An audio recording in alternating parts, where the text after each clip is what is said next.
Good morning, beep, beep, beep, beep, beep, beep. Morning, peapods. How are we? It's quite a nice morning this morning, despite the fact that it's obviously very, very early indeed. But here we are. Here we go. What have I got for you today? Well, first things first. There's a meeting coming up beginning of May for those interested in starting on the 10 a.m. Wednesday slot. And then there'll be another one for the 1 a.m. in the morning Thursday slot. I must be mad for the warrior teacher thing. So become a warrior teacher. I'll start advertising over the next couple of days. You'll see it. So other than that, buy me a coffee if you can. Usual stuff. Yeah, buy me a coffee. Support me on the strike. Whatever. Twitter's got a new thing going on where you can create content and get paid for it. I'm gonna have a look at that. Right? Maybe Twitter's the place to go because I'm very nervous about my YouTube channel. They seem to be on a purge. But so, a couple of things I want to cover that have come together that seem to make perfect sense to do together. So let's have a quick look at this. And today we're going to be talking about epistemology. Knowledge. Production thereof, understanding thereof, study thereof, knowledge. And I've come across an article from going way back a bit, September of 2022 originally, but it was updated and published on 28th of April 2023. So it's fairly new to the milieu. But I thought that you might find it interesting because it's about in defence of merit in science, meritocracy. Do you remember this? The idea of meritocracy. Remember we had that, and we got the best people for the job. Yeah, I remember that. Yeah, it was great one at A. Well, I'm there. Oh God, yeah, HR. Critical race theory and critical social justice and all the cobblers being pushed by the middle class management elites.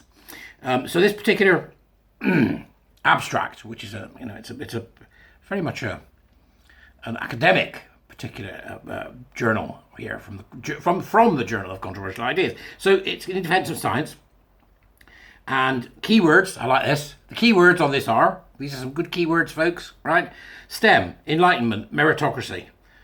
And then it responds with critical social justice, postmodernism, and identity politics. So you've got the three good ones, and then the sort of back dribbly diarrhea end of academia, which is interesting. So this is just the first part I want to talk about today, because this ties in with something else. Merit is a central pillar of liberal epistemology, humanism, and democracy. Remember, epistemology, study of knowledge. The scientific enterprise built on merit has proven effective in generating scientific and technological advances, reducing suffering, narrowing social gaps, and improving the quality of life globally. This perspective documents the ongoing attempts to undermine the core principles of liberal epistemology and to replace merit with non-scientific, politically motivated criteria, i.e. critical social justice, gender identity, queer theory, all the usual let's mutilate a child, up is down, black is white, the world is Stranger Things, and I'm an idiot type stuff, right?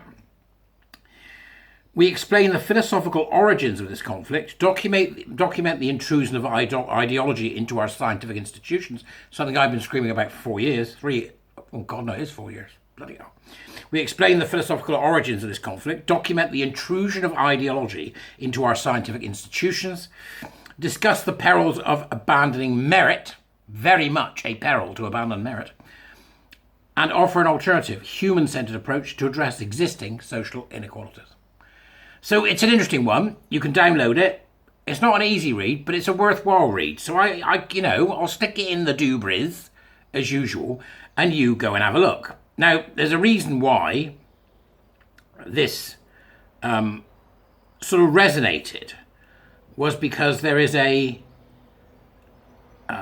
really serious problem right now, which has been raised to me by a number of fellow YouTubers and Twitter denizens, as one calls them, which is psychiatry. Now, we've also seen in the last day or two, GB News have also been discussing psychology and the fall of psychology to these critical social justice nonsense belief systems like gender ideology, queer theory, and critical race theory.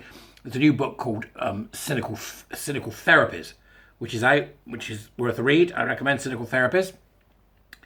So we've got this great discussion around meritocracy, epistemology, understanding knowledge and how it should be used for the betterment of humanity.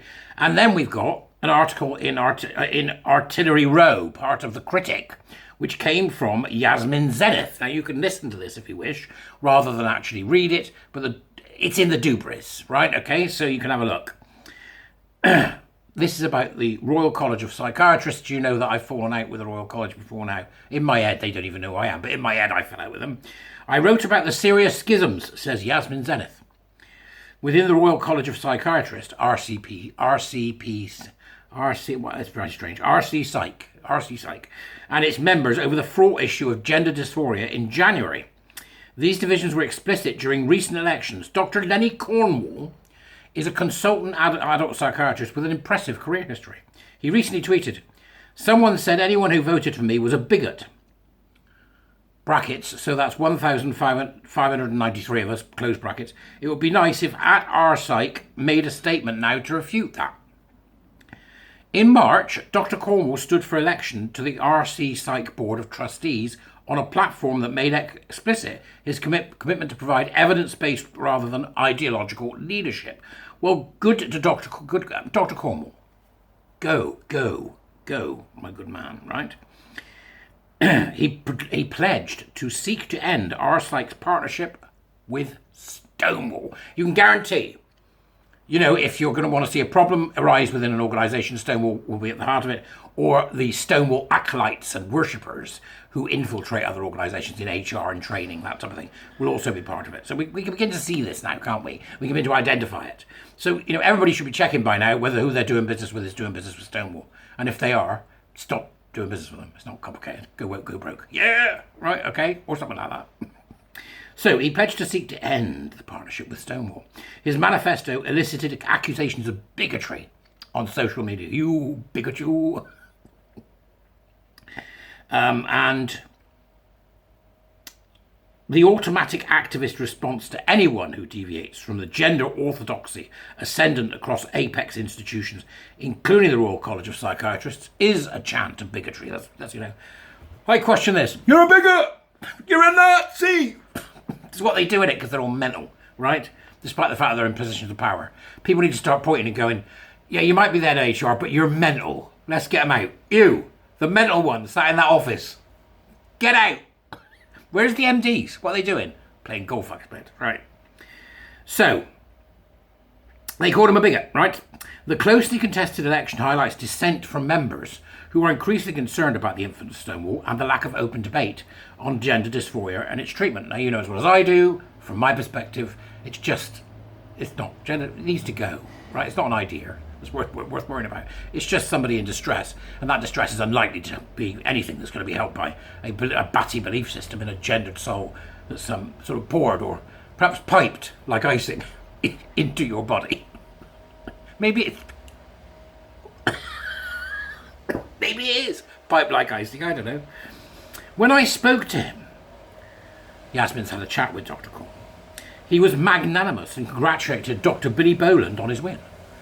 Dr. Cornwall's manifesto had been scrutinised and approved according to college protocol, but RC Psych didn't defend its legitimacy when he was being denounced as a bigot during the campaign. What have I told you about town and noise? Can't do anything. Kindly fuck off. Right, okay, so he explained things work very nicely when a consensus is easily achieved. But if someone stands on a platform which dissents from the establishment position, question mark, the college isn't prepared to defend your stance. He is concerned this silence will have a chilling effect on future candidates. It will be a deterrent. It's obviously a divided position amongst members, but there needs to be a mechanism for encouraging debate and discussion.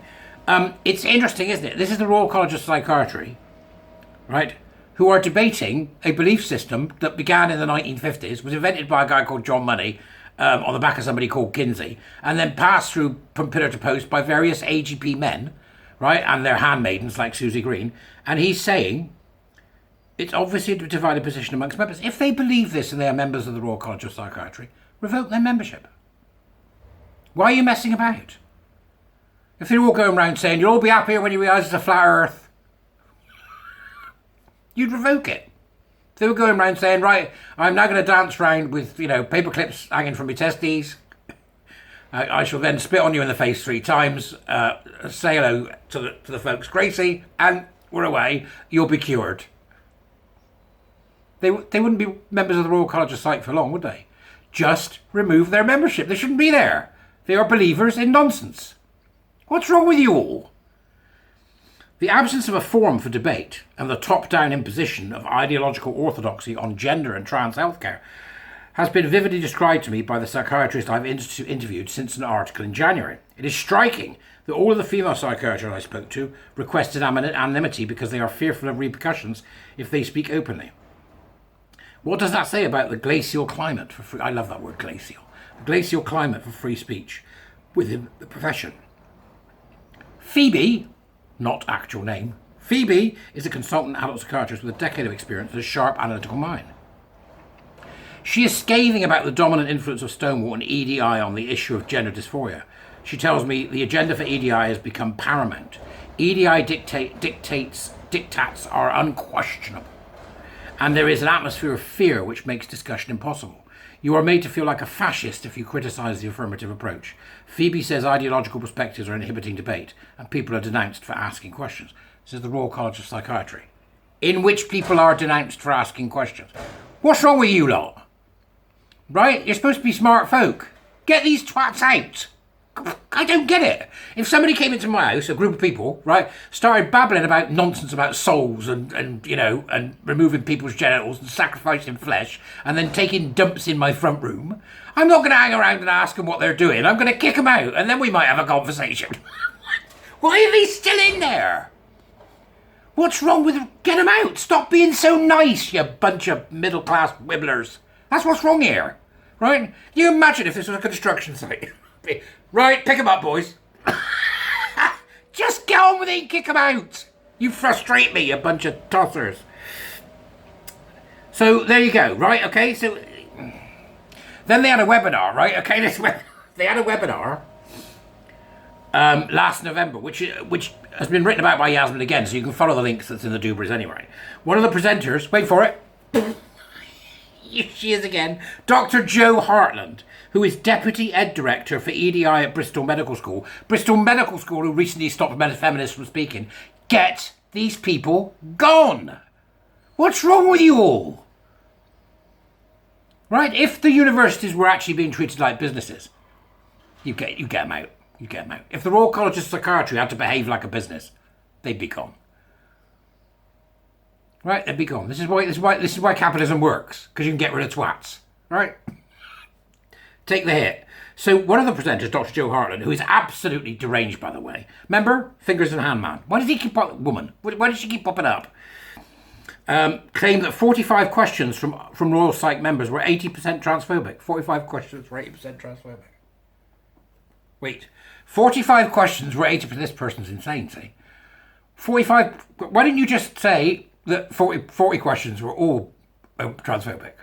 45% of questions were 80% transphobic. Dig your nails in deeper, dear. And she said she was appalled by the treatment of presenters and would investigate. The outcome of RSIC's investigation was never made public. Psychiatrists who asked to see it were rebuffed. Rebuffed. Alice, not real name, was in the audience and she was concerned about the use of unscientific activist terminology such as cisgender and people with testes. People with... That'll be men. People with testes. She was dismayed by the accusations of bigotry. Lots of people had questions.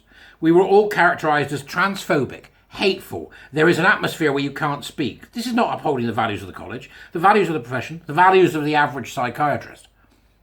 She described how the college had adopted a dogmatic position and doesn't listen to its members. EDI primacy is unchallenged. There is a chilling effect on anyone who wants to raise questions. That's because it's been invaded by a cult. Why? I don't get it. Why are people finding this hard to understand? Clean house. Clean house. You know? It's like you've had a bad curry and what you need is a good dose of the squits. Right? Then you can get them out. Just sit down. Go, oh God, let's just get it over and done with. And you can sit there howling for 5 minutes, and when you get up, they'll be all gone and sitting in the gutter. Right? Get them out. I don't understand it. Get them out. Just get them out. A consultant adult psychiatrist who I will call Cassandra, interesting choice of name there, has a wealth of clinical experience. Her compassion for her patients is clear. She describes how aggressive activism is having a distorting impact. This is on psychiatry. They're using lunacy to deal with people who aren't well. I nearly said lunatics, and that was a good idea. I'll take that back, take that back. She is critical of the affirmative approach, particularly if a young woman presents with a constellation of issues. Lovely terminology from Nazareth. That constellation of issues is important, because that constellation of issues is what leads them to the gender dysphoria diagnosis, and gender dysphoria doesn't exist, it's only distress.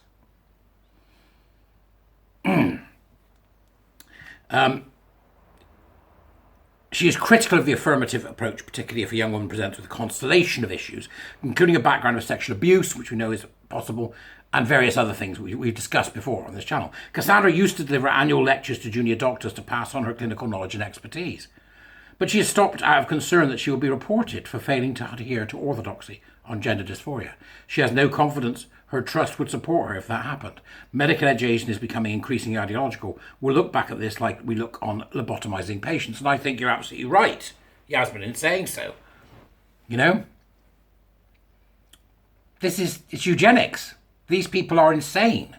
The Royal College of Psychiatry, just fire them and take the hit. Because otherwise your organisation's not going to exist.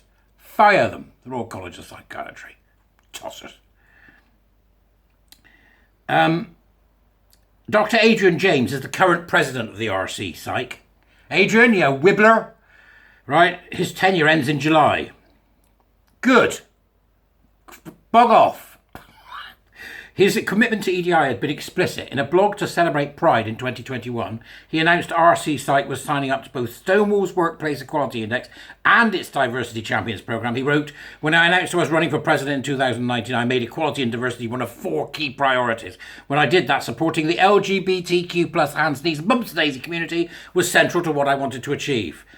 When RC Psych won a Stonewall Gold Award in February after complying with 80% of the measures which were consistent with our values, Dr. James was delighted.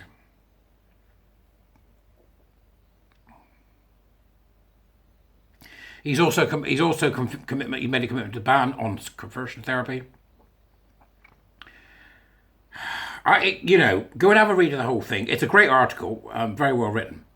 But we've got to understand that someone like the Royal College of Psychiatry, when you've got an article which I talked about or began with this discussion with you on, which is about epistemology and the importance of recognising, science and reason and truth and enlightenment and all the things that led us to where we are. The opposite of which is the nonsense of postmodernism, of critical race theory, critical social justice, gender identity, queer theory, all of that. We have the Enlightenment, they've got the bewilderment, right? So they can go and be bewildered, but you can't. It's not that simple because they've infected everything. In this case, the Royal College of Psychiatry, which quite frankly, when this idiot leaves in June, would do it, but would be best placed to ensure that they are ready to begin to clean house and to fire, or just simply exit in any way you have to, anybody who believes this nonsense who is part of the Royal College of Psychiatry. It's quite simple. If you believe in gender identity, a gendered soul piped into your body, a la Mary Berry, right? Okay. Then you shouldn't be there. It's not hard. Now, organisations need to start to make these very, very tough decisions. If I was you, just bring in some headhunters from outside. I'm sure you could find one if you looked hard enough. Right, let's get the good people in. Let's get the bad people out. Here we go. Here's what we're not believing in this particular business. We don't believe in it, right? Okay, that's all you have to do. Do it before it's too late. When it comes to important institutions like the Royal College of Psychiatry, they need to do it far quicker, because right now you're all looking ferociously stupid, whether you're a psychiatrist or the psychologist. And quite frankly, I think both those need far greater regulation and oversight by the public than you're currently getting. Okay, because it's just a mess. Anyway, that'll do for today. It's quite a long one today, but there you go. It was 2 interesting things came together, and I thought, the Jesterites might find this interesting. You can't do both. Do you want the meritocracy of science to win out and continue us on the way we have? Or do you want the likes of the Royal College of Psychology run by that nut job to do what they're doing? You take your pick. I'll see you later. Have a great day.